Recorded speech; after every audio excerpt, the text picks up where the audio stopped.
Let's look at Jan Blachowicz versus Alex Pereira, because this is going to be a big light heavyweight fight with a vacant title right now. The vacant title is not on the line, but the title is vacant.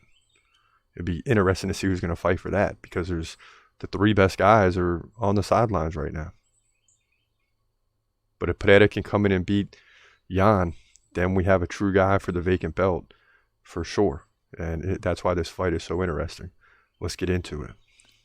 In the light heavyweight division at UFC at 291, you got Jan Blachowicz coming at 29-9, taking on newcomer to the division, Alex Pereira, who comes in at 7-2, the former middleweight champion who beat Adesanya, then eventually lost to him in the rematch. Now Pereira stands 2 inches taller at 6'4". He's 36 years old. Blachowicz is getting up there. He's 40 years old. Pereira, 1-inch reach advantage. Both guys stand right-handed. Now Pereira is more active, 5.2 significant strikes per minute to just 3.4 for Blachowicz.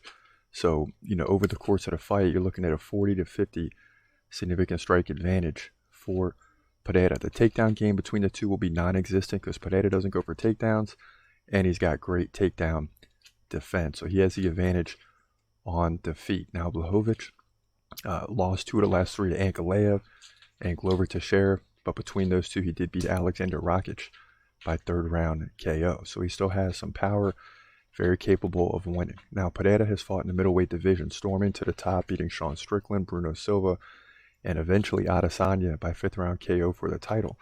Then lost it via 2nd round KO by Israel Adesanya. So now he moves up a division. He doesn't have to cut all the weight. 205 pounds is perfect. He's probably standing at like 220 and will still have to drop weight, but will look like a huge light heavyweight fighter. And this is going to be an interesting fight. I'd like to tell you Jan Blachowicz is going to win the fight, but I just don't see that happening.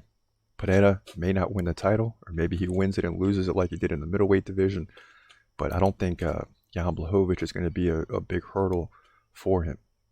Blachowicz will land some punches, but Alex Pereira is a great counter striker. And yes, Blachowicz beat Adesanya, but that was a different situation because he just controlled Adesanya due to the weight advantage. He won't have that advantage so much against Alex Pereira. This is the perfect division for Pereira, and I think he's going to prove it in this fight, outstriking Blachowicz, possibly getting a KO somewhere between rounds 3, 4, and 5. In doing so, he'll move to 8-2, be in the top 5 of the light heavyweight division. And the sky is the limit. Look out, Jamal Hill and Yuri Prochazka, because Alex Pereira is coming. In my opinion, he wins here, light heavyweight division, UFC 291. Yeah, and at that time, the belt wasn't vacant. So Jamal Hill's out of the way.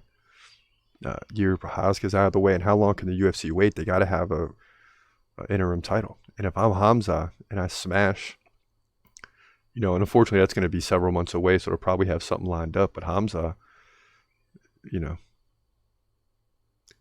should be in those discussions. I know some of you get crazy when I say that because you don't understand how good Hamza is. But, if Pereira wins, will probably put him up against Magomed Ankalaev, maybe. I know the UFC is mad at him and Jan Blachowicz for a boring, lackluster fight that ended up being a draw. So, we'll see how it goes. But if Pereira wins, he's definitely one of the two in the fight for the vacant belt. He's gon' fight, wait, he's gon' fight, wait, hold your breath till the end of the night.